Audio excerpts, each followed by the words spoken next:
I know you're waiting, but the food ain't good and fun to cook. So started doubting, but you know it's going in the books. Hey, I know you fucking with the shit. Hey, I know you fucking with the click. What up? How's it going, guys? My name is Tony Slumz, producer, writer, engineer, and welcome to the iLL Music Podcast. So, like always, we're here with the homie. What's happening? How's it going? And this is a podcast bridging the conversation between the creator and the consumer, as well as other things, man. So, iLL Music, we just want to start off. This is what you're going to get. We're going to be talking about what it is to be a creator, and as consumers, kind of what we're looking for. I think a lot of times when we get into these bubbles as consumers, we just want, and as creators, we just want to create. And there's this middle ground. I mean, it's a two-way conversation, as it always should be. And I feel like a lot of times that conversation isn't really happening. So I feel like we're bridging the gap. Yeah, you know what I mean? Just trying to like offer insight for someone who's probably in the room, who probably doesn't have like the means of having multiple people to talk to and be like, yo, what do you think about this music? Or I'm thinking about doing this idea, or I'm thinking about quitting my job, like, you know, and they may not have a circle around them to tell them, yo, green light, or hold back on it a little bit. These are kind of things to have in mind before you make that jump. Or even as a consumer, that feeling of like entitlement that comes with my favorite artists decided to change their sound and now I fucking hate them. But it's like, yo, like there's growth in everything. You have to allow your artist to grow. If you're really a fan, you'll be a fan. And if you're not, then it's okay to change your mind too. I think a lot of times we forget that fuck it. You know what I mean? Right. Sometimes your favorite artist isn't doing what you thought they'd be doing. And I feel like we'll just help them out to if they want to make a decision if, you know, whatever it is they have going on. Exactly. Fun. Yeah. Like, I mean, talking about like as a consumer, one of my favorite albums is still College Dropout. J. Cole? Yeah. You know what I mean? The Kanye one. Oh, Kanye, I'm sorry. Yeah. Kanye, I'm thinking about. Yeah, College Dropout, Kanye. But I haven't listened to his new stuff. I don't want to. Like you didn't hear nah, why? Like he's no longer, I'm no longer his demographic, and that's totally fine. Okay. You know what I mean? And sometimes like you can't hold it against an artist to grow, but you also, like, why the fuck would I blindly follow anybody? You know what I mean? Right. Like, it's just that middle ground and that conversation that usually ends up happening a lot of times in our heads that I don't think we talk about out loud enough. Or if we do, it's added with sensationalism and just like, you know, shade room shit and fucking drama and like, no, come on, man. Like, the majority of people in the world aren't fucking hysterical. Right. You know what I mean? Like, you have most conversations with people, whether it be politics, whether it be entertainment, the outliers, the psychos are the loudest, but the majority of us, we can have an adult conversation about what we like and don't like and continue to move forward. Right. And we're also touching on the reality of it, the reality aspects, the real shit of it. Like, this is not pretend, you know what I mean? This is not fake, you know what I mean? Like, when stuff happens, it happens, you know what I mean? Like, you know, as far as like Kanye, you were saying Kanye, you know what I mean? Shit happens, things change, people change. Yeah, exactly. And things happen when that happens. Exactly. A lot of things, if you do make a decision, I think it'll affect a lot of people. Always. You know? So before we open up the mics, we're talking some shit, and we're like talking about consumers making decisions, and that's why you brought decisions. Yeah. And I mean, all right, we're starting off. Happy New Year, happy holidays. As always, I'm doing great. As always, we tend to jump into everything, man. But what I really wanted to do early on was let y'all know what we're trying to do, because the last few of our weekly podcasts, even though we took a little 2-week break, you know, holidays, life. It's been very sporadic. And luckily we've been able to kind of hold the conversation together, but there's been a lot of DMs where I'm explaining what the vision is, and it's like, they get it as soon as I say, like, oh no, we're just talking about consumers and creators, and we just want to like round out the conversation, and they'll be like, oh yeah, that makes sense. I hear it now. But during, they'll just be like, oh, these dudes are just wilding. Like, they're just talking they're jumping back and forth. But when you put the bigger picture, look, this is what we're talking once about. Once you see the roadmap, it's like, oh, okay, cool. Like now it makes sense. There's a guideline in it. So starting 2020, man, we really want to like let y'all know what we're trying to talk about, or what the thesis would be, or the mission statement. Yeah, what the show is about, show concept. You know what I mean? What it's about, what you're gonna get, what you're gonna get out of this. Man. You know what I mean? We are creatives. We're artists. We're innovators. And on top of that, we're probably like I'm one of the more logical ones in my team. Like I'm the adult in the room, which makes it's weird. And you yourself, you're a producer of content. So you know what I mean? Like a lot of times, like if I have a weird idea, I'll bounce it off of you to kind of make it logical. You know what I mean? And vice versa. I know I'm that person for a lot of friends too, where they'll be like, yo, I'm thinking about doing this. We go to you because you have the experience. You know, you have the experience under your belt. So that's why it goes back to, you know, your mentor, our mentor. I'm saying mentor, but the experience and what you have going on, your background, you know, your military. You've done some shit. Yeah. You know what I mean? And, you know, we're working. Everyone was working. So we go to you to figure out, what do you think about this shit? Yeah. Am I dumb? Yeah. And it's like 9 times out of 10, yeah, you're dumb, but you should pursue it. Right. Because dumb shit is fun. Jackass is all dumb shit, but it's like, yo, that. Or if you're being afraid, if you're afraid of doing something, like, do it. Being afraid is good. Yeah, man. You know, being afraid of doing something is good. They say that builds character. I mean, yeah. Like fuck. I look at it as movies. That's why I always like having movies in the background. One, because I'm very sporadic. I'm always looking at random things, so it's cool to have a movie on. But if you're looking at the average lifespan would be, what, 80, 90 years old now? We'll Hopefully see. You get there. Shit. Yeah. And I'm 32. Right. So if the average lifespan is 90, I'm at a third of my life. Right. That means if we're talking movies, I'm in the first act. Because they're usually broken in 3 acts. We talked about that. Yeah. We know a couple shows back. Exactly. We're just starting off. We're just starting. Like the in Iron Man, I just got out of the cave. Right. Like that's the first act. I barely started working on the actual Iron Man suit, the real one, not the one from the cave. So first act is done. I'm already out the cave. So now it's the rebuild. And you know, it's like, oh, when you look at it like that, it's like, oh yeah, I still got a long ways to go. Right. And you got a long ways to go. And the things that, especially for when you do stuff that's out of the norm of what you love and your passion, the dumb stuff is what's going to push you further, I think. Right. You know what I mean? The overly logical, it's good to have, but you need that dumb stuff to jump forward a few steps. You know, be like, oh, well, maybe if I quit my job a little bit prematurely, it might screw me over, but it might not. It might not, right? It might not. And that it might not is the crazy part. Yeah. You know what I mean? And you can do everything like, I left my job in May and I started pursuing music full time. Was there a fear behind that though? A whole lot. Fuck. A whole lot. I was really lucky. My wife was the one who pushed me. Like, see, that's the support you need.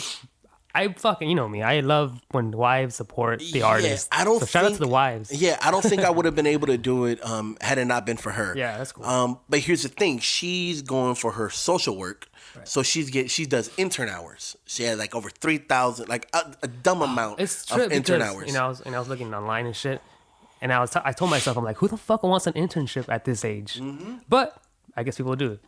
Everyone does. Yeah. Everyone does. Yeah.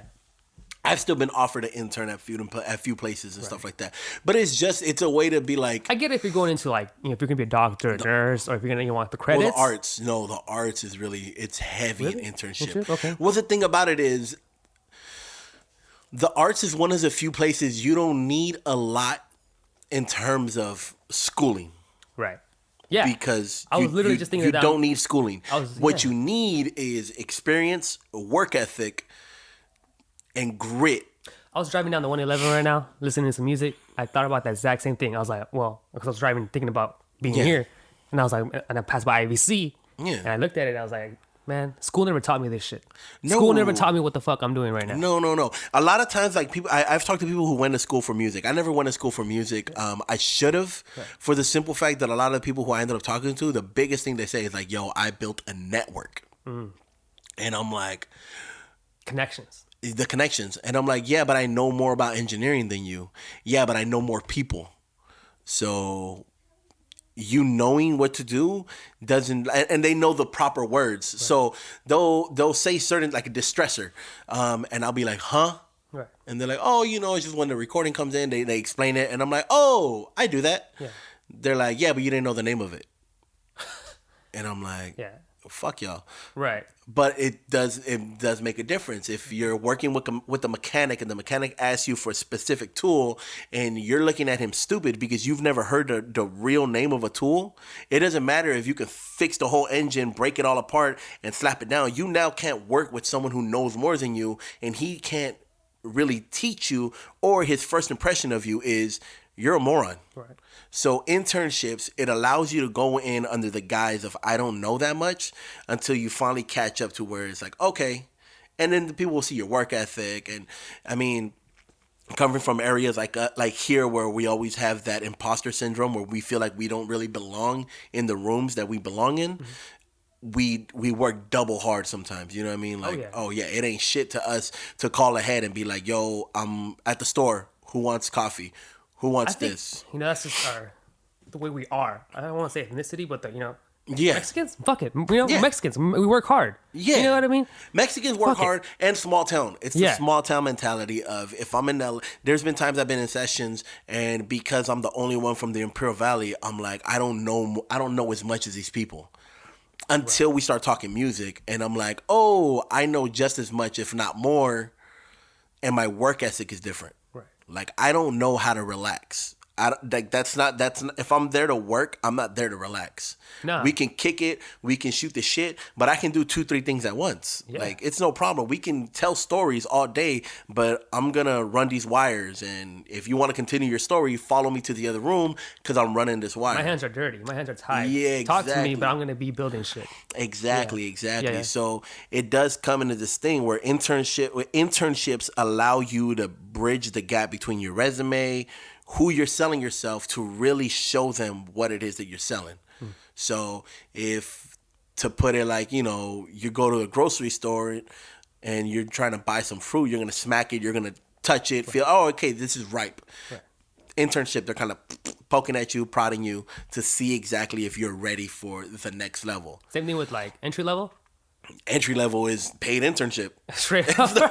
It's the paid internship, you know what I mean? But that's why, like, when my wife, she's doing an internship for her social work, seeing what she does and how she works for free, and me, the business mentality of it, I see how much money she's making this company that she's working for free. I'm like, that's insane. Right. But then she slapped it in my face. She's like, bro, what are you doing? And I'm like, oh yeah, this is my own internship. No shit. I'm right? interning. I'm interning for myself. Right. I'm interning for a job that I don't have yet. At the same time, building your resume. Exactly. Building a portfolio. Building a portfolio, but I've never saw it that way. I saw it as, and it's probably the age of it. Back when I started doing music, early 2000s, like getting signed was still a thing. Right. You know what I mean? Yeah. So you had this mentality when you've been doing it earlier that it's like, oh, I'm doing this to get to this. To a label.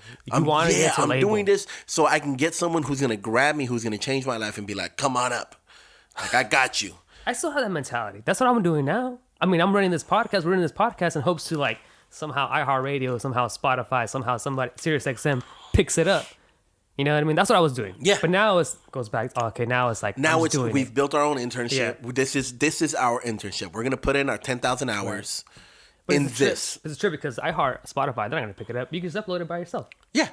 They don't have to. Yeah, they don't need a grab. Podcasts it's free media at this point. So you don't have to pick up anything. It's just, go ahead. Right. Upload it. But it's going through us. So, yeah, we're going to kick you a little something. But it's like nothing. Yeah, let's transition to compensation. So compensation like with money. You know what I mean? Like I'm working so I can make my income. Yeah. And then pay my people. Like I want to pay you every now and then. You know what I mean? Fuck. You know what I mean? Like, I would gladly take it. You know, goddamn. Like people. Well, shit. Not for nothing. You're driving down here. Yeah. So at least put gas in your tank. Yeah. Now, yeah. Exactly. I want to. So what happens when you're working, and the company you're working for, they don't want to pay you.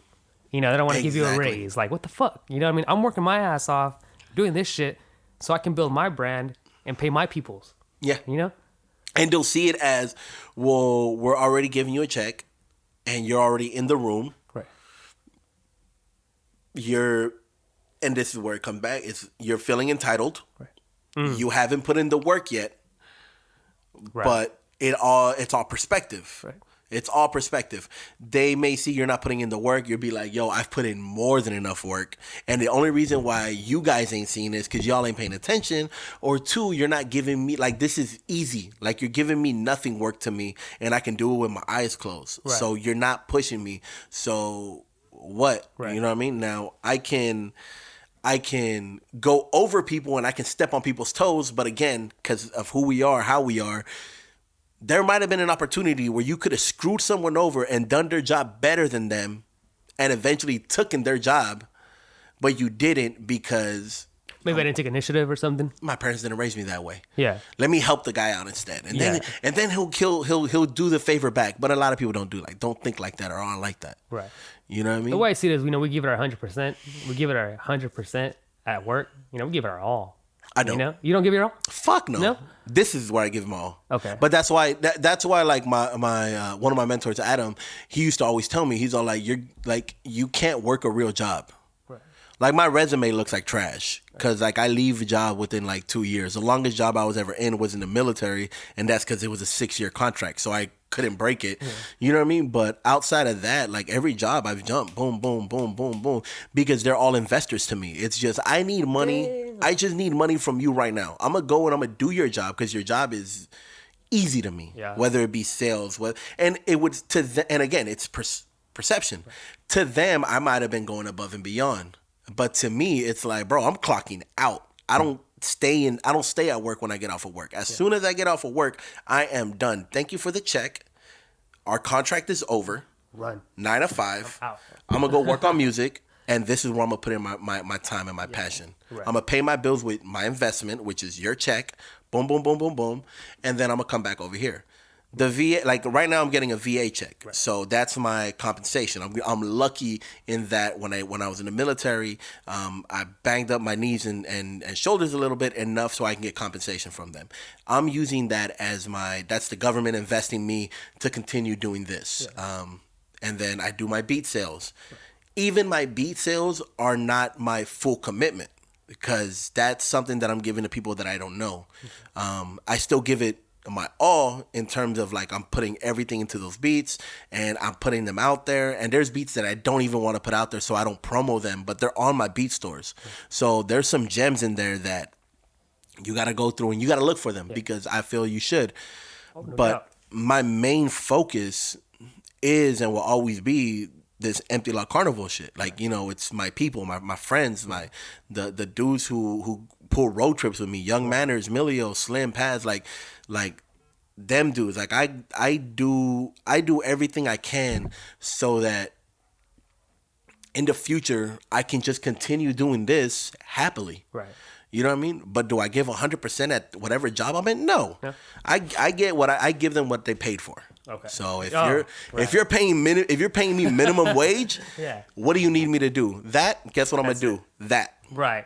All right. You want me to go above and beyond? Maybe. I'll think about it. I was going above and beyond because I like the brand. I care about the brand. And that's a different story. Okay. That's a completely... I didn't care about none of those brands. Yeah, okay. No, hell no. Dude, I work sales. Right. Yeah. Like, sales to me it's gutter. It's, it's war. Like, you know what I mean? Like, it's just... I'm going in... I'm going to get my money and I'm going to get out. Like I tell people, anyone who applies for a sales job and they go to an interview and they go, what do I tell them? Tell them you like money. Yeah. And they'll be like, what do you like? Because you're not supposed to say that in interviews. You're not supposed to talk money in like any regular interview. No, I like working with customers and helping them out. And just always first. The customer's always first. And I just like leaving an impact to just really help them out. If someone has questions, I like answering them. I really like pushing this product. And I really like explaining it. And just so that they leave knowing exactly what they got. If you're going for a sales interview, heads up, this is what they want to hear. Why do you want this job? I like money. I want to make money. I hear you guys pay me money to make you money. Let's make money together. And a lot of times, like it sounds, but it's shark. It's just like bet. That's what we want. Right. Like, how do you deal with an irate customer? If a customer's mad at you, how are you gonna deal with it? I'm gonna give y'all. This is the key word. Well, a while back, I had a customer who was mad about a certain feature in their phone. So what I ended up doing, I ended up helping them out, and I showed them that their phone was outdated. So I had them buy a new phone along with the screen protector and a case, so that now they wouldn't have to worry about it getting broken anymore. And I signed them up for another 2-year contract. So basically, fuck them. You screwed them over. No. I answered their needs. Yeah. Okay. Yeah. That's all it was. It was their needs. Hey, you still have an iPhone 5S? You need the iPhone 10. As a consumer, that's I'm the like, problem. why are you selling me the... Okay. As a consumer, don't come to me. Don't come to the sales place. Go to troubleshooting. Go online. Google it. But if you go to a store to fix a problem, we fix problems by selling you things to fix that problem. Right. Don't go to a store. Don't waste... Like, I don't want to say waste their time, but anyone who's ever worked for commission, work sales, they see you as money. Right. And if you're stopping my money, I'm going to make you give me your money some way or somehow. And my job is to flip that over and over and over again. Any problem you have, hey, you know what? That screen protector has a little crack. You might as well just get a new one. Yeah. You know, if you get it right here at Costco, you can get a brand new one every time. What they don't tell you is if the iPhone changes the way it looks, you can't do that. You have to buy a new one for the new iPhone. Right. Oh, okay. I didn't know that. Yeah, sorry. Just hustling through. Yeah, you know pretty much all it is. Yeah, it's all sales. Yeah. Like, I had one of my homies hit me up like, yo, man, I need to go to the store to fix something. I'm like, don't go to the store. They're like, why? Because you're wasting their time. And it's double. I'm telling my friend over the phone, don't go over there because I know what they're going to do. And I'm telling him because I know my friends who still work sales, and it's like they have like commission is their money. Yeah. Their base pay ain't nothing. That's gas money more than anything. It ain't shit. So not only is one of my friends going to maybe get screwed over, or he's going to sign up to something that he doesn't know fully, or he's going to get convinced. He probably won't even get screwed over. That's the thing. It's not really getting screwed over. It's just, I told you what you needed to hear, and I was more logical at the point. Right. But what you're going to do with my other friend is you're going to waste their time, or you're going to take money out of their pocket, because that's what it is. You're taking money out of my pocket. Every minute that I'm spent talking to you about something that isn't making me money, there could be another customer who's going to make me money. And that's where sales is. It's that gutter rawness of it, man. And that's where, like, you know, where you put 100% or whatever, you know. But even with that, you could still, it's just, all right, what's my goals? You hit your goals and you go a little bit above and beyond. Yeah. But, like, you know, it's going to get, like, dormant. Just enough to not get fired. Yeah. You know what I mean? But, like, when it comes down to the internship and stuff like this, like, even then, I still see this as how I used to see it in sales, where it's I need to sell value. All right, what's my value? What am I bringing into this? How many ways can I flip this? So I do IG lyric videos. I do audio visualization videos. I do mixing services. I do mastering services. I have a recording studio, which I record people. I sell beats, leases, and exclusives. I have verses, hooks. I have a group of artists who can make you sound better by getting a feature on with them. Okay. So there's a whole umbrella. There's a whole thing. A complete umbrella. Oh, shit that you can do. A complete umbrella. Not just one. I have a camera. Right. I have, and then I still offer whatever I can to, like, the people in my circle. So, like, if you need a music video or you want to do some visualizations, I have Woe and Youngmanners who are really, really great at that I would gladly send someone their way. Right. If they're paying, because I don't want to waste their time. You know what I mean? Because it's like, yo, like you gotta throw in what you can, you know. And right. It's just, I have no idea what we were talking about before this. Conversation, money. Yeah. You know what conversation. I mean? Yeah. You're trying to get, trying to figure out. This so anytime, yeah, and that's kind of where it came down to. Where when I quit my job is I needed to figure out, if I'm going to take it serious, how serious do I take it? How do I not lose who I am from the beginning of it? Right. So from the beginning, it was always music first, money second, music first, money second. I've been working since I was 13 years old, so paying bills never been an issue. It's just a reoccurring issue. You always have to do it. It gets repetitive. You know what I mean? He's only making me so much. I can, but you're doing more of this. You know what I mean? This is, like you said, the job is just your investment. That's the fucking what I took off here. You know what I mean? Yeah, exactly. I'm just investing. You're investing in my time and my money. And even in this, I find stuff to hate. Yeah. Like, you know what I mean? Like signing up for BMI, registering all my works. That's annoying. Well, it's the sales side. Exactly. That's the sales side. That's HR. I'm my own HR now. So I have to do all that stuff, or what would it be? Accounting or whatever. Right. Keeping records of all my stuff. I have to do all this stuff. Like if you're going to treat it like as a business, you have to treat it as a business. Right. Changing clothes before a freaking podcast. Oh, yeah. Like I was happily in my PJs. Like, I wasn't trying to change, man. But I'm like, we're gonna be filming. Oh yeah, same here. I don't want to wear the same shit over and over. But fuck it, you know what I mean? It's gonna happen. You know, if we keep going at the rate we're going. I love this shit. Like that goes back to this fucking podcasting. New year, same podcast. You know what I mean? But at the same time, trying to figure out to go further. How to go further? What are we doing? You know what I mean? Yeah. At the same time, like, you know, always, you know, branding, this help, you know, analytics, numbers. Yep. You know what I mean? Like, shout out to Honcho. I know he did your logo for the IA. He did this one too. Mark Beltran. You know what I mean? Shout out. Yeah. Mark Beltran? Mark Beltran is nice, dude. Yeah. So marketb.com. Or El Honcho, I think at Instagram on IG, El Honcho, man. If you guys are looking for any logo work, by all means, hit up the homie. The dude is freaking marketb.com. Mark Beltran. Nice. Shouts out to him. That's the homie. I grew up with that fool. We're gonna put it in the description. Yeah, that fool's tight. It's always there. It's always there. You'll see right there. It's cover art podcast. Mark Beltran. That dude's really, really good. Yeah, man. He wanted to come through during vacation. I know, man. He wanted to come through, but I don't know. You know, family, life, and my daughter. You know what I mean? Kid. You know what I mean? Like, and then fucking New Year's Eve, I got sick. I got a lot of people got sick, man. Yeah. The day before New Year's Eve, I had a few sessions. I had a few sessions booked that got canceled because of that. Yeah. I don't know if it's something in the valley. People coming down, they're like, ugh. And a lot of people who came from San Diego. Yeah. And then we did a show at Twilight with who was dudes? Eli, and it was me, Manners, Josue, Slim Paz. It was right there at Twilight. I think it was for the 31st or something, but no, it wasn't 31st because that was New Year's Eve. It was that weekend, the weekend before. That was a dope show. It was dope. Yeah, it was a dope show, man. Twilight's always doing shows, man. Yeah. If you guys are always, any of you artists out there listening to this, looking for a place to do a show, reach out to Jared at Twilight, man. That dude is always opening up. I think it's a good charge, too. He doesn't charge a lot, but I always recommend it. Yeah. That or the Kayak Club with Jared Storm, that new one, right? Yeah. Yeah, how was that? Did you go to that? I went to it a few times. I went to it for Randy's show. I was playing music. Right. It was dope, man. I love the space there. It's so much space. I'm hoping to come down more to shows. I hope a lot more people take advantage of it, man, and really like, because he had some artists come down from LA or San Diego to paint the insides. Right. They did like a Sonny and Cher. Like it was dope, dude. Yeah. It came out really dope. And then what's dope is the support.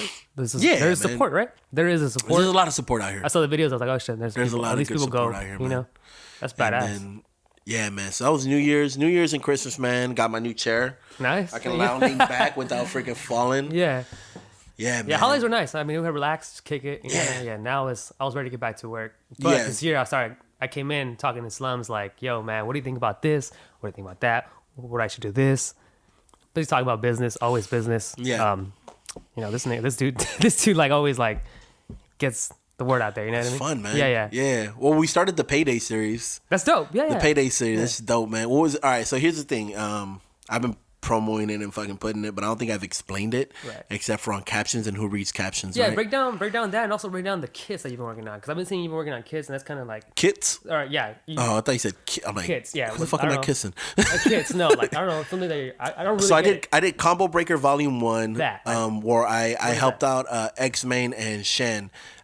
Conductor Shen, they had a whole so X-Main, great musician, great musician, and Shen's a great tracking engineer in LA, quickest clicks in the West. And so what they did is they worked together to build melodies, sounds, and then they track them out, and then they offer them for producers for, I think it was $35, and it's insane how much good music is in there. You know what I mean? So what it is, it's imagine a beat without the drums.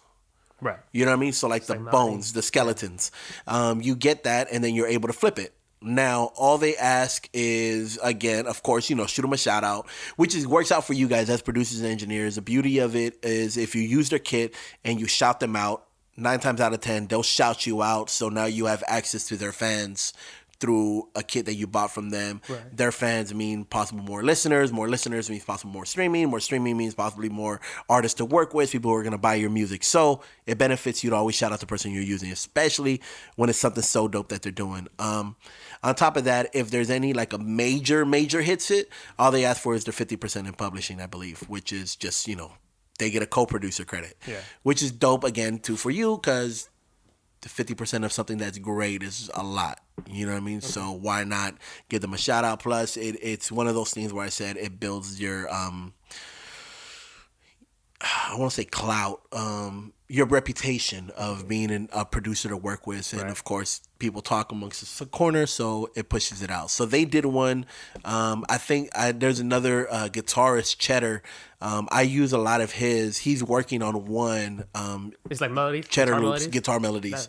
That one's dope. Yeah. Hella dope. That's hard.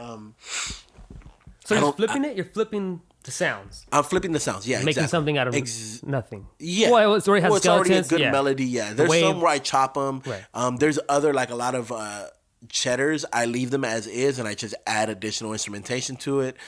Reverb and all that stuff? Yeah, and it's cool because sometimes whenever you have a block, you're like, oh, like I don't know where to go. Right. And some people will use Splice. The only reason why I don't use Splice is I just don't. Is it good? You talked about it. Yeah, I know a lot of people who use it, and it's. I mean, I don't hear nothing bad about it. But with me, it's if I'm gonna use melodies that aren't mine, I want to know where I'm getting them from. Kind of like locally sourced. It's just I'd rather be able to shout out somebody that I know instead of a company that is ran by a few million like faces I don't know. Right. You know what I mean? So it's like you're kind of like Splice, aren't you? Would you say? What do you mean? Like EmptyLotCarnival, like you can do what Splice does. Yeah, I can do what Splice does, but I can upload it to Splice, and Splice can redistribute it. But I'd rather offer my sounds directly, because I do it. I did sounds from the Den 1 and 2, but I'd rather offer that directly to the people who I know, and it's only $20 for mine. Right. So it's like, yo, just run it. If you think $20 too much to pay for like 20 some odd melodies, then all right, that's too much. Like I get it. No worries. Yeah. And then sometimes like I'll do it on Twitter. Like there's a lot of producers who I built a good relationship with, where I'll be working on a beat. I like the melody. I don't like my drums, and I just kind of film it. And I'm like, yo, who wants these stems? Let's collab. And the homie Noel, he's I don't know where he's from. I think Maryland. My other homie Sounds by Coop. They're usually the first two to hit me up for that. I'll shoot them the stems. Johnny Keys is really good for it, and so is Frank Carter out of Calexico. And and the beauty of it is like, it's the collaborative mentality of it. Is I made these melodies, I'm stuck in them, and then Keys does something that I would never do, and it like what the fuck, man? Like that's dope. Like it gets you happy. You know what I mean? Like sharing ideas. Yeah, sharing ideas amongst each other. Sharing ideas, that's fucking man. Badass. So that's the kits I've been doing, and any way I can shine a light to people who are always helping me out and always giving me love, I will do. So like, I mean, if Frank Carter or Johnny Keys ever starts doing a loop kit, for sure I'm gonna do a whole video on it, man, because I know they're savage on it too, man. So, and for the most part, it's the same producers, right? I mean, there's a new producers coming out the game. Constantly. But the ones you drop are like concurrent, like the ones that you dropped already, they're in the game already. That the ones that come back to you, like you rarely see new ones. Like there's only like 10 of them that come to you. Yeah, you know what I mean. Like there's a handful in there, but it grows. You know what I mean? It grows. That's the beauty of it, right. And that's where again it says the reputation. If you work well with people, there's a new artist I think somewhere off of the Midwest, Dato. He bought a few beats, and on my BeatStars, if you buy a beat from me, I give you a discount on my mixing services.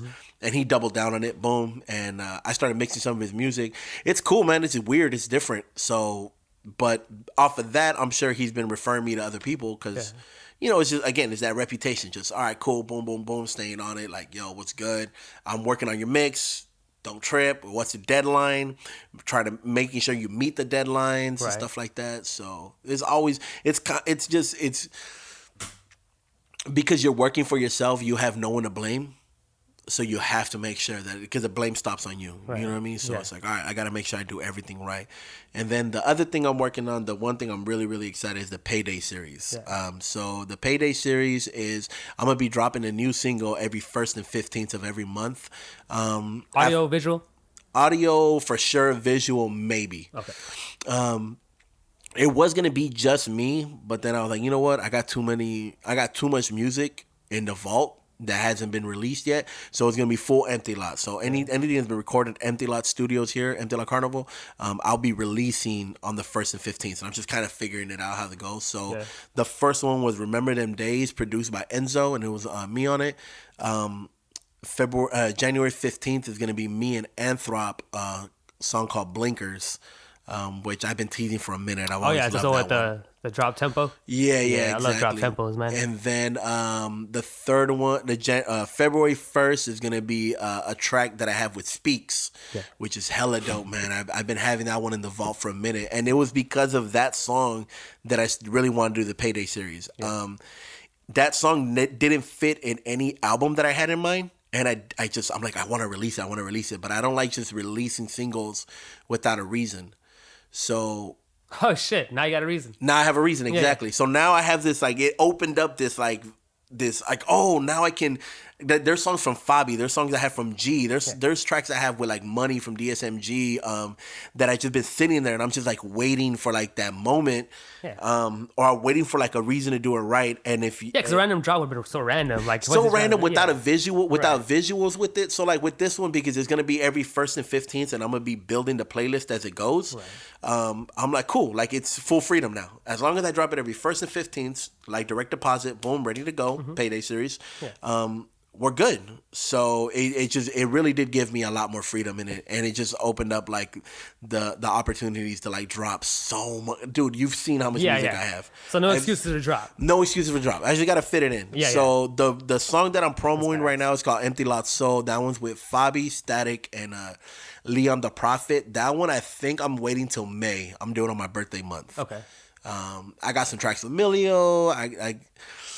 Yeah, dude. I'm excited. You ready? Oh, you ready? Yeah, man. Well, this thing, like when I told Slim about it, he's all like, oh, it's only 24 tracks. Yeah.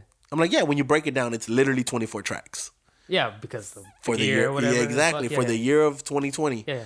So I just need to stay at it. And that's easy. I mean, that's like shit that you already work on. You know what I mean? You're always, like I say, you're constantly working on music. Yep. New music all the time. Yep. And there's songs where like, it's like, I told Manners about it. He's like, I think I might have 1 or 2 for it. I'm like, perfect. Yeah. So it's like, we have these songs. Like, and especially because the thing that sucks sometimes, you work on a full-blown album, and then what ends up happening is that this song doesn't match with the rest of the album. But it's such a good song. Yeah. Like, do you release it as a single? Do you wait for another album? How do you do that? Like, how does an album construct? Like, the sound just doesn't fit with the rest of the sound? So what will end up happening is that, like, you create an album, right? Yeah. And you're working on different music, and you're catching these inspirations and bringing them together. And then what end up happening is that, or at least for me, is that you have one song that you did early on, and then you have a second song that you did a little bit later in the process, and they sound too identical. Oh, okay. It's like, oh, this was like this inspired this, but this is still really, really good. It's just not as good as this. Right. So what am I going to do with this one? I'm like, oh, you could scrap it. You could shop it as for someone else's songwrite for it, or maybe get a collab in it to like bring it more life, or 1st and 15th. Yep. You can drop it as a Payday series loss, and boom, we're good to go. Dope. You know what I mean? So it's just, there's just a lot of songs where like, or even what end up happening is like this song has been waiting for a verse for the longest, and I wrote it a year ago, and I'm not going through what I went through then to write this. To finish it up. Exactly. To make it complete. So let me just send it out to all the homies. Yo, Open 16, who wants to jump on it? Let's collab on it. And then we'll just boom, put it out. Yeah. Okay. Yeah. That makes sense. Ahorita lo voy a empezar porque estamos grabando. That makes sense. So the Payday series, like, I mean, why not? Yeah. You know, why not? It's there. I mean, it's 1st of the month. 15. Is that what it is though? Because you get every paid first and 15th. That's exactly what it was. Yeah, like the payday series. That's fucking badass. Yeah, I don't get a check right now, dude. It was just one of those things I was just thinking about. Like, I'm not getting a check, but I remember like the direct deposit. Like, dude, you had that in your mind every first and 15th. Yeah. Clockwork. Yo, sometimes was good. At 11:45. Doesn't come through by 12. I'm like, what the fuck? What the fuck? Yeah. I'm about to send an email right now. I don't get no sleep because there's no fucking check on my fucking, And yeah. 3 o'clock. Okay. So that's where the whole concept came from. It's like, and it also came from this, like how we've been doing this weekly and being a welcome part of a routine. Like, we don't want to take over of your day or your life or anything like that. We just want to be a part of your routine. Right. So if the payday series turns into be a part of people's, because. And again, like, it's no idea is original. No idea is original. Because I straight up stole this from Russ. Yeah. Like, Russ was dropping a new song every week. Well, I kind of heard on NPR too. Like, did they drop something about something first of the month series? Yeah. And I thought that sounds like Slumz. Yeah. But whatever, like you said, no idea is. So Russ does this thing where, how he got on was he was dropping a single every week. Right. And I'm like, I could do that, but he already did that. So I need to tweak this for my way. Yeah. So isn't it cool when you come up with your own idea? Yeah. Like, I mean, when you tweak it a little bit. Yeah. You know what that's I mean? all it is. It's just it's you grab ideas from other people and then you tweak it and then you just tell someone about it and you read their excitement. Yeah, dude. Like, I told people about it, and then I remember when I dropped the video of it, the one that Youngman did, love it, dude. Yeah. So. I had that promo idea for like 4 months now. Yeah, we talked about it. Like October. I'm like, I want to do this promo. I have this promo of what I want to do. Because my bumper's always hanging off of my car. I want to hit the bumper of my car. Yeah. Like, people who always see me go to my car and smack it in, they always get a kick out of it. Yeah. And it's such it's such a, like, if you've ever been broke or ever had a piece of shit car, everyone knows what it is. You know what I mean? There's not a person out there who doesn't know what it is to always have to fix one thing that you could easily fix, but you just don't. Right. So it's just reoccurring, just smack. And the video, captures your sanctuary. This is you. Yeah, you know what exactly. I mean? This is who you are. You know what I mean? That's what, this is your place, man. This is like, the aesthetic of it is just fucking Manners badass. got down, man. Yeah. Manners got down. Yeah, well, people don't see it. They just see this. But when you're here, it's like, no, you feel Tony Slumz. Like, you feel the energy of Tony Slumz. Yeah, that's what I don't think they get from the visual or being here. Exactly. That's what I get out of here. Fun, man. When I come here, it's like Tony Slumz. Like, I feel the energy of Tony Slumz. Shit, man. Yeah. Not even EmptyLot, Tony Slumz. I'm going to say Tony Slumz. You know what I mean? Like, right now, EmptyLot's still building, but Tony Slumz, like, you feel that energy. I felt that energy in the first studio. The first studio over here down the street. Okay. I felt that same energy. You know what I mean? The rec room. Yeah. Every time you come into this room, you feel some type of energy. I don't know if it's the audio, if it's the recording, if it's the hip hop side of it. It's the people, man. Or maybe I like the music. Yeah. I don't know. I feel some type of energy. Even when I go into iHeart Studios, any type of studio, walking into the studio, if you don't get amazed of the shit that's going on, it's like, who are you? Yeah, man. Like, you need to get a little wide-eyed for a little bit. Even if it's like a brief moment, just like, okay, this feels good. Yeah, like when you went to the restroom earlier, I was looking at your stuff, like, and I was just digging at it. I was like, man, like, this my new baby, the Korg. Like, this is hard, you know what I mean? But it probably took you a while to build. Yeah. It took you a while to build up. To build it up and stuff like building. that. Yeah, and constantly changing. Yeah, it's not like a fucking state of the art Studio 44 type shit, but it's doing your work. Building. It's getting the job done, man. So what would you say people who wanted to, like, say that, when you start off with a small machine. Audio interface. Yeah, it's like, what can I do to make this bigger? Just know what you're going to buy and have a purpose for it before you buy it. You know what I mean? I started off with FL Studio, but I remember watching Mr. Green's Live from the Streets, and he had the machine, and he always worked with samples. I was a big sample head, so I'm like, I need that machine. Yeah. So I found out how much it cost. I found it on eBay. I was drunk one night, and I bid it. Drunk bid, and I got it for dirt cheap. Yeah. So I'm like, yeah, but I had no purpose for it. Like, I didn't know yet. Right. So what it was, what it's for. I didn't. Yeah. Like, I seen it, and I'm like, I'll just figure it out. And I got really lucky. Right. But there's other people. When I got that one, there was other people who had bought the machine too, and they were using it as like a mouse pad. They just didn't. They didn't know. They didn't have the purpose for it yet. I had no purpose for it for like a good minute, but I'm like, no, I spend money on this shit. I'm gonna learn it. And then when we had the rec room, we had the issue of me and Adam. We would buy gear because we had to buy gear. Yeah. And that's one of the things that both me and him always say, like, it's a regret of like, man, if we would have known what we were going to buy and for what we were going to use it, we could have saved so much money. Like, we would have been more on point on everything that we were doing. You know what I mean? Yeah. Like, so it's just, if you, whatever you start at, if you can make music with what you have right now, stay at that. Slowly build up, put off to the side, use your investors, i.e. your jobs, and build up what your next step is going to be. But I always recommend laptop or computer, audio interface. They got good ones that go for like $250 on up, and a decent microphone. Sterling Audio makes a good one. It's like $200 too. I always recommend that one too. Like less the better, you think? Always. To start, the less the better. Yeah. And of course, it depends on what music you're making. If you're making hip hop, those three things is all you need. You're done, because you can download FL Studio or whatever, and you're done.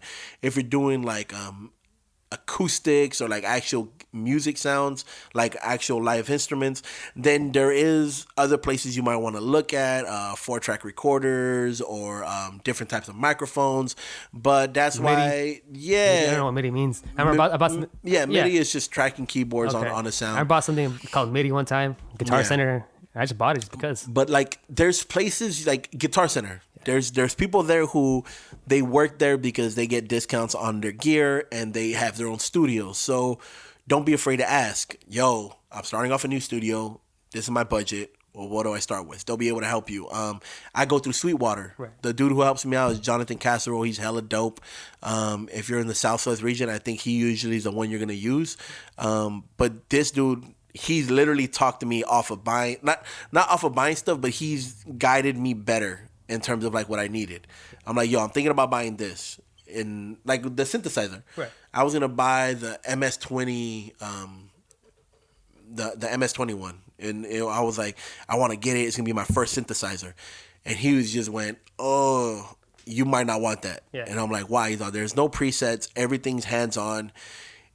I have a synthesizer, and that one scares me. So for him to just like say that, like frankly, like, yo, bro, maybe that's not the one you want. I was like, oh, okay, cool, man. So what do you recommend? Yeah. And he goes, well, you should get the Korg mini lug. It has presets. So if you find certain sounds and you really want to save them, you can save them. Which the other one didn't have that at all. Oh, sure. Which completely changed everything. I'm like, oh yeah, no. Like if I create a beat and I want to play that beat live, I need to be able to get that sound again. Right. Every time. So yeah, that's why I got the Korg mini lug, man. Damn, that's badass, dude. That's what I see. I mean, I go to Sam Mash in San Diego, I think. Yeah. Sam Mash Guitar Center. Same thing, yeah. I invest. You have to invest. I invested and I left my shit here because I know you might use it. You know what I mean? I think Tony Slumz will use it more than I do. You know, you use it more than I do. You know what I mean? No, I gave my... Talk to you like third person, Tony Slumz. Keyboard, my old MIDI keyboard to G Rocka. Oh, sick. Because he wasn't having one for a minute, and when I got this one, that's the first person that came to mind. I'm like, yo, like it's... To be without a keyboard, like for me to be without a keyboard, I'd lose my mind. Yeah. So, and he's been really helpful in everything and always giving me gems, and you know, just we chop it up from time to time. So as soon as I got it, I hit him up. I'm like, yo, I got a keyboard for you. What's good? There's both two veterans in the game. Mm-hmm. You and G-Rock. That's a veteran. Yeah, straight up. I'm new. Yeah. I'm new compared to him. I'm a baby. You think so? Yeah, man. Why is that? I feel you like you have more leverage. I mean, you've done some shit under your belt.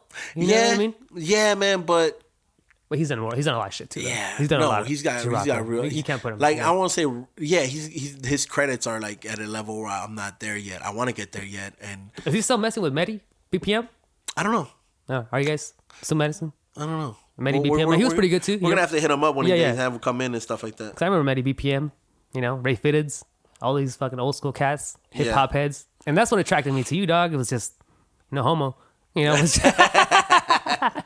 was the fucking hip hop classic fucking sampling head. Yeah. Fuck, that's just badass, man. You don't know if you know how to sample. That's dope. It's fun, man. I love sampling, man. Yeah. It's still what I go to. And a lot of people be like, oh, but it's boring. Like, don't you get bored of it? I haven't gotten bored of it yet. Like, I'll do beats without sampling, but Sampling is like my heart. Right. Like I love it, man, and I'll do it for myself to be like, oh yeah, I'm a bad motherfucker still. I still got this that's shit. why the Slumz was so hard. Yeah, you man. know what I mean? Like that shit was banger. You know what I mean? Check out that Slumz if you guys get a chance. You know? I think I like it. I don't know if anybody else likes it. I love it. Fucking, I love it. It's your work. Love letter to hip hop. Yeah. Oh no, there's a lot of work I hate of mine. Yeah? Don't trip. Yeah, Yeah. no. I love that shit. That shit's still dope, man. And Static is like his voice is so dope to record and mix, and his words are dope, man. Like people need to get Static on some more songs, man. That dude's a savage, dude. Yeah. But yeah, dude, and like, oh, speaking of Payday series, speaking of releasing stuff that hasn't been released yet. 2020 is already so much better than 2019. Really? Why is Did you see what popped up? Mac Miller's dropping. Well, Mac Miller's estate is dropping his album. Oh no, Circles. Shit. Yeah. Is this like pre-recorded stuff before you passed? It was so from what it came out. Swimming had a secondary part to it called Circles. Yeah. So they're supposed to be connected together, swimming in circles. Oh shit! Okay. And one of the producers I was working with him, John Breyer, I think it was, decided to go all in on it, and it's releasing the 17th Of this month? of this month, dude. No shit. It's releasing the 17th of this month, which means next Friday. Oh my God. That's dope. That's so dope, dude. Yeah. I'm excited. Like, all right, so like Mac Miller is one of those artists who I use as my way to explain that music is. Let me see how much time we're. Oh, good. Oh, yeah. That music is like this ever growing thing that you can't. Like that first impression you have of an artist or of someone, like you can't just hold on to it. And he's the reason why I'm more open to more music. Yeah. So when Mac Miller first came out with Kids, Nike's on my feet. Yeah, like it was cool, but I was such a that's so badass. I was such an underground head that because everyone liked him. Well, it was like during the Wiz Khalifa, Mac Miller, like those new rappers. But because everyone liked him, I was like, nah, fuck that. It's just corny. Really? Dude, I didn't want to like it. I no, I don't want to like that shit. Oh shit, yeah. Even though I liked it. Right. You know what I mean? Like it was like one of those things. My little brother Alex used to play it constantly, and then one time we're in the studio, we're just talking music, boom, boom, boom, and I'm such a like I love having music conversations. My little brother was like, you need to listen to this. It's a Mac Miller song. You're gonna like it, you know. And by that time, he started rapping, so I'm like, all right. Your word has a little bit more weight now, so let me hear this shit. And it was Objects in the Mirror, the live version, the one with the internet. Oh, okay. I was like, nah.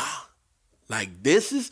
And it was so, like, it was such a growth. Yeah. Like, Blue Slide Park, I didn't listen to it. I probably heard, like, one or two songs. And it was...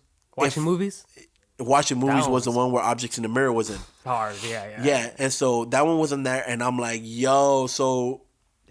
Hearing that growth of like an artist really like going full-fledged into the music, and you could hear the love of music in it. Like I was like, okay, I'm an idiot. I need to go back and I need to listen to this correctly. What threw me off was Mac Miller was Donald Trump. That Donald Trump track, I heard it and I was like, all right, that's a commercial for me. Yeah. I was like, that's but I like that one though too. Yeah. Because it was still hard. You know what I mean? Like it still got you bopping and like, you know what I mean? Like it was very commercial-esque. Right. And then he had the show on MTV, which I was like, oh, they're trying to do another Fantasy Factory that I didn't pay it any mind. And then now again, looking back, like it's one of those things that, and I know a lot of people probably did that when he passed away. They started looking back at his stuff and saw like how much of an artist he really was. I'm really happy that I was able to do it before then. Like Objects in the Mirror. So Good AM was hard. Swimming was hard. Well, I get quiet because you bring back Miller. I know listening to the track, I know where I was at when those tracks came out. Yeah. Like I already know, like it's time I don't even want to go back to. You know what I mean? Like even my voice is cracking because I don't even want to fucking like go back to that time. Even though it was a good time, good memories, but it's dope about music is that you're able to hear. That's why a lot of people would be like, oh, like music is amazing. Yeah, you know it's like a time traveling machine. Yeah. Like you can listen to certain chords, and as soon as you hear them, you're like, oh. I remember like the first Beatles discussion with the homie Miguel, and we were talking about Yesterday, and then we started singing it, and it was like, Like, I never had that with somebody. I remember the moment I heard Atmosphere for the first time. We were running missions, and we ended up at some dude's house. Overseas? No, it was here. Like, me and missions. Like, me and Pat were just bouncing around, and this dude was taking bong rips, bumping Atmosphere, and it was like when I first started rapping, and I'm like, what the fuck is this shit? And I think it was like God's Bathroom Floor or something. Okay. And I'm like. And I'm looking at Miguel like, yo, do you know who this is? Because at that point, he was introducing me to Quasimodo and Madlib and Stone's Throw. I had never heard any Atmosphere music. But it was like that. And I'm like, yo, whatever this dude is, I need more of it. Go ahead. Yeah, I like the taste of blood. Nah, yeah. Like, that shit is once I heard that song, I was like, nope. Exactly. Hold on, man. Yeah, bro. Good. What up? We're about done, man. But Copper Squad, we'll get to the session right now. But artist, you artist? Yeah, Leon the Prophet. Oh, what's up, bro?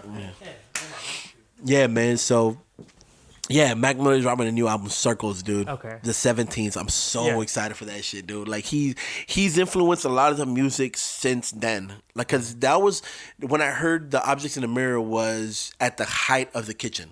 Okay. Where it was and the kitchen was literally no bigger than this, and I'd be in one corner, the TV would be in the other corner. It'd be the kitchen and the living room be connected, and I'd be working on music, and then people would be coming in, and it made the turn of, if you're gonna come record with me, don't bring YouTube beats. Word. You know what I mean? It's like, no, like I have beats, like don't disrespect, not for nothing, like don't disrespect me. I'm a producer who happened to engineer. Right. You know, so I really started developing my sound more and more and more, and I stopped rapping a lot. I was like, no, like I have artists I want to work with. It was just around the same time I met Youngman, Anonymous, Fabi came into the kitchen, G would start coming around more, DSMG. So it was where like my sound really started developing. I really started becoming the person that I am musically, and that dude's like the way he would flip music. And then when I found out he was actually a producer too, like it was like, yo, like that. Mac Miller was one of the dudes who it hurt when he passed. No shit. Dude, because for the longest, here's this shit about it. For the longest, in my mind, I'm like, we'd have a fucking good time. Like his style of music, and then I would hear interviews and be like, "Oh yeah, my studio was an open door. People would just come in and work." And I'm like, "My studio's an open door. Everyone comes in to work." So it was just like I always felt like a kinship of like that dude seems like someone I could kick it with. Was it dream to work with him? Yeah, like it was not, and it was in worse, like not worse than that, but not for nothing. It felt like a really attainable dream. Yeah, like the steps I was making. Were like getting there. Yeah. And then to now work with Kevin, X-Main, who worked on Swimming, was like, and like I remember him and Youngman was chopping it up when the first meeting, and like it was like, and he's such a good dude, so dope to work with. Humble about it. Oh, yeah, I work with Mac Miller. Like, he don't even bring it up. Yeah, I bring it up more than him. I bring it up. But it's because it's just the kinship of it, and it's like dope, man. Like it feels like, and he's such a good dude, and like Kevin is so dope at what he does, and like that whole LA crew over there that I've kicked it with, like I love going to LA for them, man. I love going over there to work, man. Like especially like I take Youngman with me, and he's got the camera, and we like that's where the title for Youngman's album is coming from, you know, just happy to be here. It's like that was a mantra of 2019 is we're just happy to be here. We're happy to be here. Album? That's gonna be shit. We might bleep that out. We might bleep that out. But anyways, Youngmanners is dropping an album this year for sure. Yeah, another one for sure, for sure. It's already pretty much done. Right. We're just tying up some loose ends. But so good. He's just getting better, huh? I mean, Youngmanners is just probably man. Yeah. Oh man, I beat people. Yeah, like I've been beating this fool up. Non-stop, man. Nah, if you're here, man, I want you to sound as good, I never like my goal as a producer engineer is that the song you record here be better than any song you've recorded anywhere else. Yeah. Like I need to be the bar you're gonna set moving forward. My mixing may not be I think my mixing is great, but I'm I'm an engineer, so I hear other mixes, and I'm like, I still got so much more to go. Like I'll listen to Conductor Shen's, and I use her a lot for my bar. My homie Adam too, J5, I'll use him as my bar, and it's like, okay, like where am I at with them? Like, where's my mixes coming from? Because I'm still a producer first. So I do a lot more creativity. I do a lot more weird shit. I do a lot more drops. But their mixes sound so clean. And mixing engineering is like the search for perfection that I'm always like just slowly just scratching at it, man. And you want to get better at it. Yeah. You try to always, and the thing with that, it's always like subjective. Right. So like, if someone kicks it with me back then in the kitchen, they'll be like, yo, Abel drinks a lot. That motherfucker's a fucking alcoholic. But in comparison to some people that I know, I'd be like, oh, bro, I drink water from time to time. Like, what are you talking about? So it's always how you compare it. So like, to Leon, I might be one of the better engineers in the Valley. Right. But to me, there's do you have other people. A comparison you know to compare it to? The only person that... The only person that I could think of that I could compare, you know, Slumz to is Statik. iLL.Statik is, you know, he's dope too. He's and yeah, man. The one thing about Slumz, the one thing I like being that's happening to me being part of Empty Lot. Yeah. Is that, you know, he strives me to do better. I heard the whole catalog, you know, Youngman, Fabi, all them, so. It's just, they lit a fire under my ass, dude. So now I'm just trying to just level up, and hopefully in the next few years, you know, I'll be at that level with these guys. Before he came in, I told him, I was like, Slumz has that energy. When you come in here, he has that energy that you can feel. Do you feel that way? Yeah, man. You know oh hell yeah, man! Every time I come here excited, man. You know, so it's just like, you know, this year, man. You know, I was talking to Emilio the other day that, you know, it's gonna be a new Leon the Prophet, bro. Like we're getting everything into play. Fuck yeah. Hell yeah, so I'm excited about that. Yeah, you can look out for the name, right? Hell yeah, exactly. Hell yeah. Damn, that's fucking badass, man. I mean, yeah, man. I don't know. I like the work ethic. I mean, that's why I'm here. That's why I'm here. You know, shit. Yeah. Damn. I'll go and grab the mic. Yeah. Yeah, man. So Slumz has one of the best work ethics I've seen, like in producers here in the Valley, man. So, it's dope. Like, it's dope. Yeah, and going back to Mac too. Like, I know we're regressing, but when he passed it, I felt like I lost a friend. It was like, it was real. Yeah, it hurt. I was like, damn, man. Like, you know, that like he was saying, that's somebody I could have kicked it with. Yeah, man. Yeah. Maybe I don't know. Maybe I didn't listen to Mac. I do listen to Mac, but like when he passed, it was heavy. But it didn't hit me like that's hard, you know what I mean? Yeah, nah, man. But for a lot of people, it did, you know what I mean? Yeah, it hit me hard because, you know, in high school, he was kind of like the soundtrack to my adolescence, you know what I mean?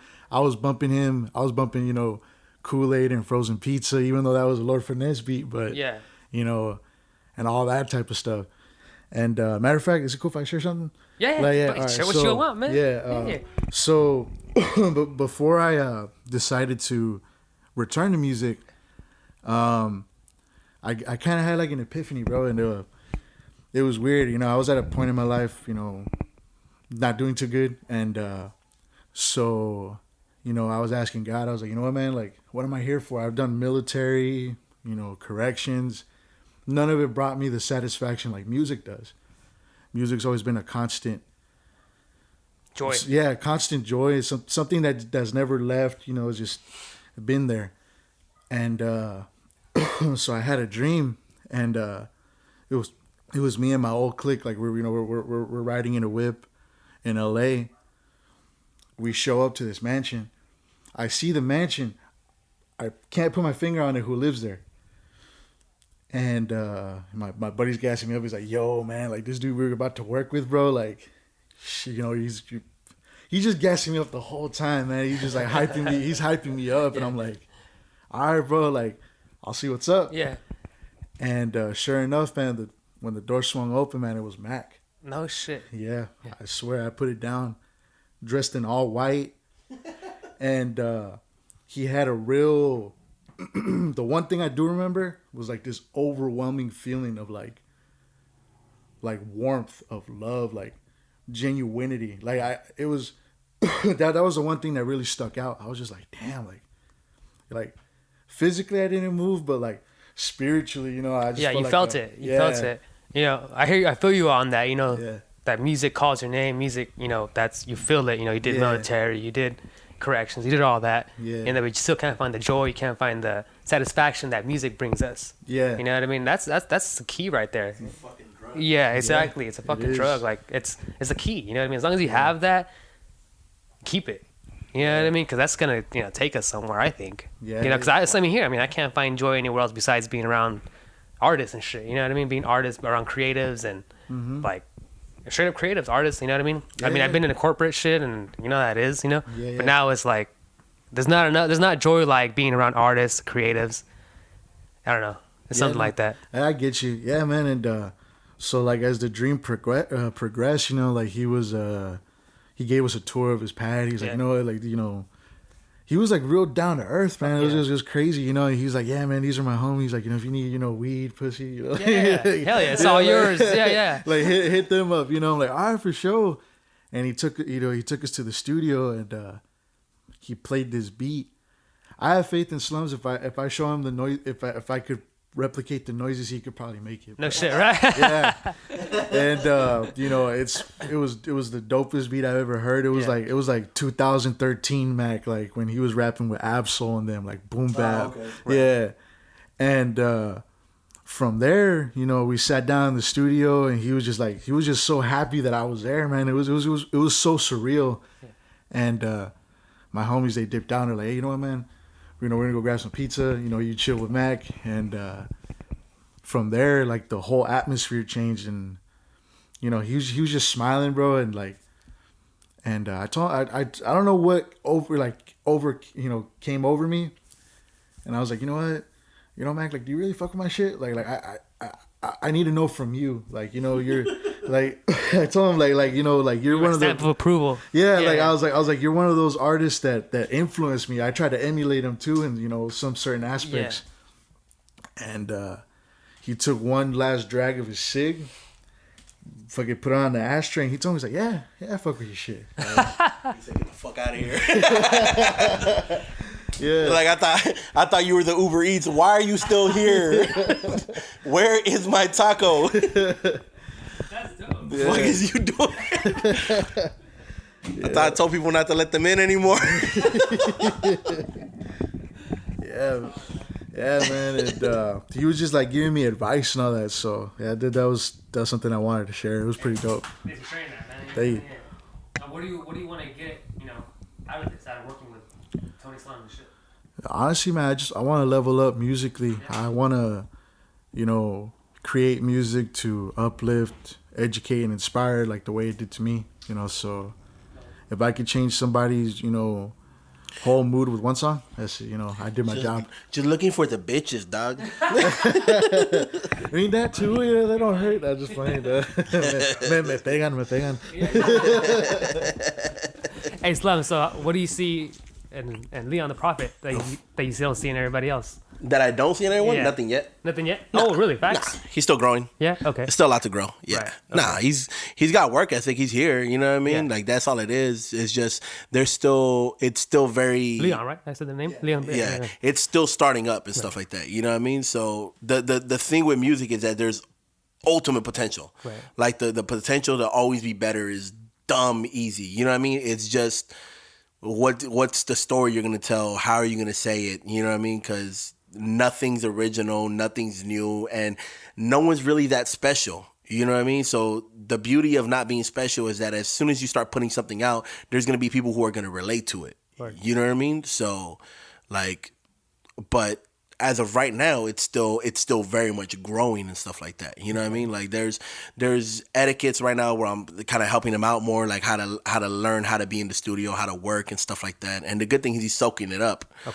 You know what I mean? But it's just growing. That's all it is. Because there's been people who I've worked with for the first year, not even that, 6 months, and they'll go missing. So it's not until like, yo, you're stuck that it stucks. Yeah. You know what I mean? Like I felt bad canceling last week and these 2 weeks. You know what I mean? I was like, man, like, I wanted to be oh, here. bro, You know what I mean? yeah, me too. Like, but at the same time, I was like, no, yeah, no problem. Because the holidays, like, right? Yeah. Because the holidays. Bro, I had you know what family mean? down and stuff like that. You know what I mean? So like, it's understandable. Yeah, but I still felt bad. I was like, damn, like, I wanted to be there. Because we had, like, in our mind, it's like, all right, and it's anytime you're doing something for yourself, you always have that. You hold yourself more accountable than anything else. You know what I mean? And it's just when you're at this point where it's like, okay, we said we're gonna be there weekly. We said we're gonna do this. Anytime you put something, and that's why, like, people tell me you shouldn't put everything out online. Cause on Twitter, I stay telling all of my ideas. Like I was talking about the Payday series for a minute now, and people be like, "Why are you putting it out there? What if someone else steals it?" I'm like, "Cool, then that's dope. Like I don't give a shit. Like I'm still gonna do it. Like." And people would be like, yeah, but you shouldn't be putting it out there. You should, like, Manners is really good. He doesn't put a lot of his stuff out there, which is really, really dope. And I'm glad he does it. I'm horrible at that. Yeah. I want to tell everybody every idea I have because at the end of the day, it's my way of holding myself accountable. And it's all about execution. Who executes it. That's it. You know if I say I'm going to do something, I want to do it, or at the very least, I want my idea to go to someone who's going to do it better than me. I'm not mad if I put out an idea and someone else grabs it and kills it. Right. I'll be like, damn, at least it was done right. Yo. Yeah. It's at the end of the day, I just, like, my ultimate goal, and it's been my goal for years, and something that, like, people be like, what do you want to do?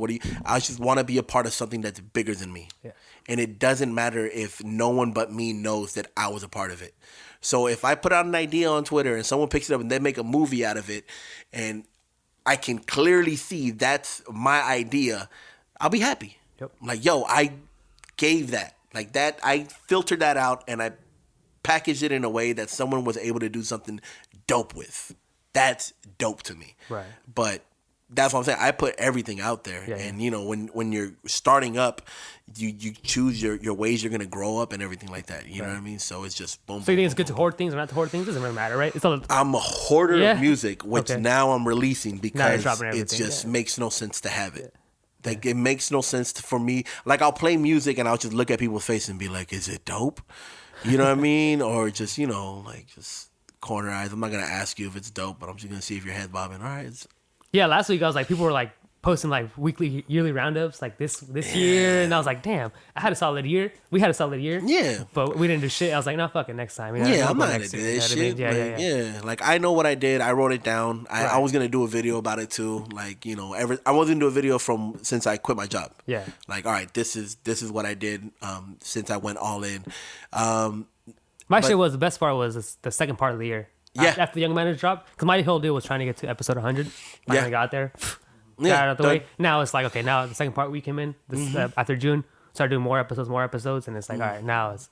And then we took a big old break. Oh shit, yeah, we took a big old break. Time. I think we just started up this December, right? November. Yeah. November. And what do you think about this shit, man? This whole podcasting stuff. It's dope, man. Yeah. I really. As an outsider. Yeah, no. As an outsider, man, I mean, I watched the episodes, man, you know, and I feel like every episode. But you ain't commenting on them, my guy. I need the analytics. I need like, share, subscribe. I got you. Comment. And it's dope, man. Like, I feel like every podcast, I feel like I learn. I pay attention to what Slumz is saying and what you're saying, you know, and I feel like there's always something. There's always an idea or a quote that you could relate to in each podcast, you know, and it's cool, man. It's dope, you know. I feel it's, you know, it's for the culture, and it's, you know, it's just it's cool that you're giving, you know, artists a platform to like speak on what they believe in. So. Trying. I like hearing that shit. Like, yeah. What do you think about the podcast and everything? Yeah. Like, people who want part, like, you know, who are just watching, you know what I mean? Yeah. Like to know what's going on. What do you guys think? Yeah. Change.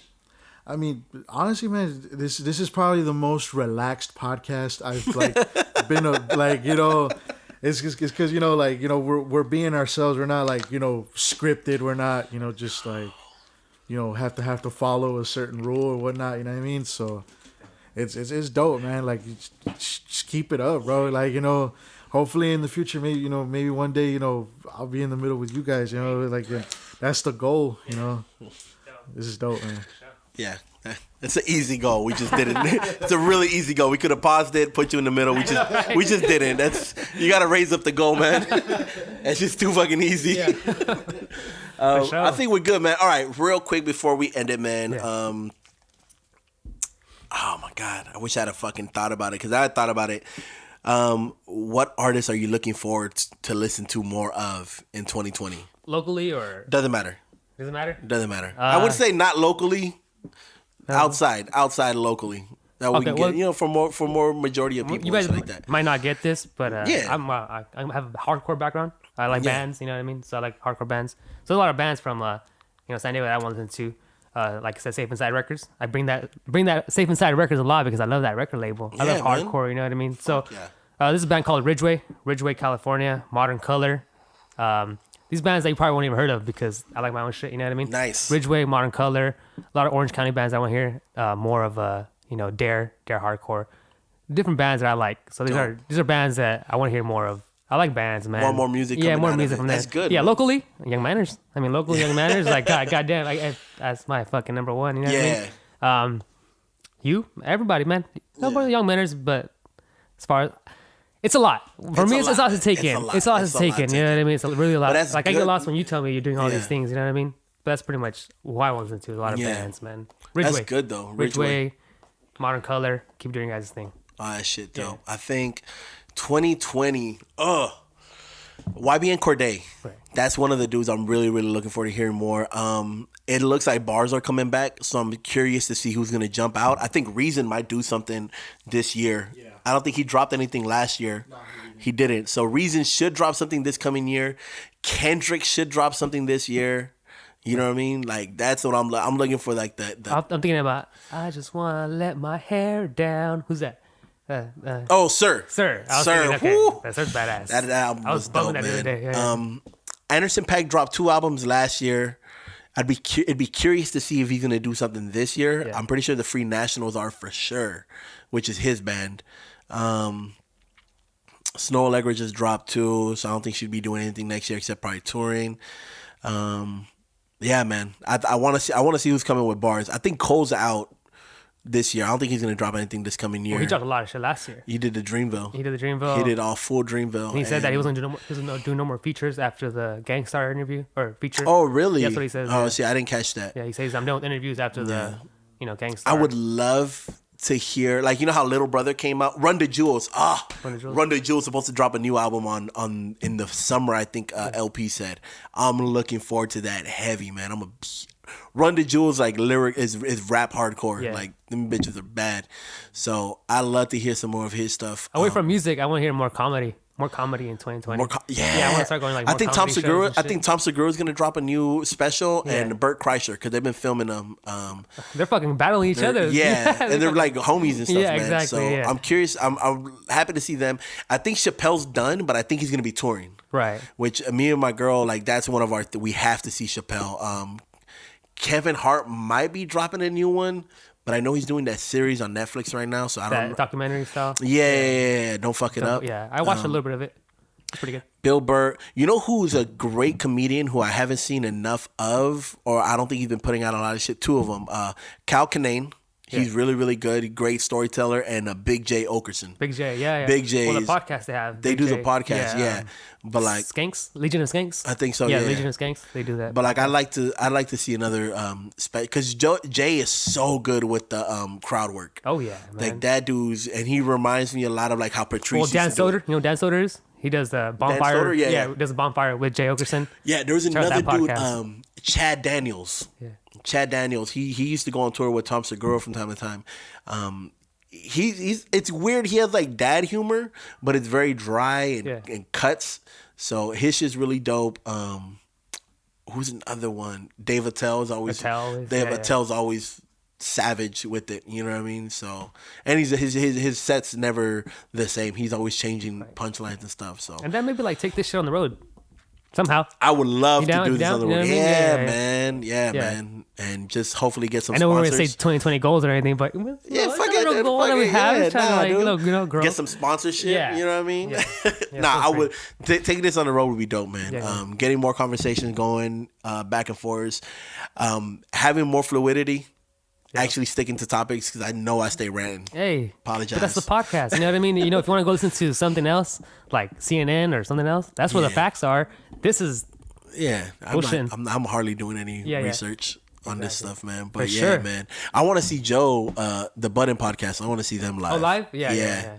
Them and Deez and Merrill. I want to do a live podcast, man. I think that'd be badass, dude. We're doing Discordia. That's what I'm saying. Yeah, I'm down. I'm like sure live they'd podcast be down. with like special guest appearances. Yeah, and, like, man. I mean, the Discordia one wouldn't be hard. Yeah. I'm pretty sure we could do it, set it up, boom, record it, and hit Comment up people. down below if you want to see a live podcast. You know what I mean? Yeah, right? Yeah. That'd be fucking badass, man. I don't know. We got to do one at, we got to do one at iHeart too. iHeart? Yeah. Let's roll. Let's get it. Yeah. All right, man. I think I'm good. Yeah, ready? You good? I'm done. You good? All right, man. Thank y'all, man. Like, comment, subscribe, turn on notifications, and comment if you're watching it. Because, it helps out with analytics. It makes us look better. Yeah. And unfortunately, analytics matter for us to get started so that we can hopefully get some sponsorship and maybe we can get paid for doing this and talking some more. Yep. So for sure, share it to someone who you think's going to enjoy it. Or maybe not. Maybe they can tell us we suck on the comments and at least it builds up our analytics still. You know what I mean? Let's keep growing. Yeah, man. Fuck it. Who cares? Share it on Facebook. Share it on Twitter. Share it on IG. Share it to your grandma who wants to know why you listen to all that rap and maybe we can help bridge the gap between y'all two. And maybe she starts calling you a fucking skonka or something. But, hey, we live, we learn. We learn to live. And, yeah, man, I'm good. Perfect. Next week. Peace.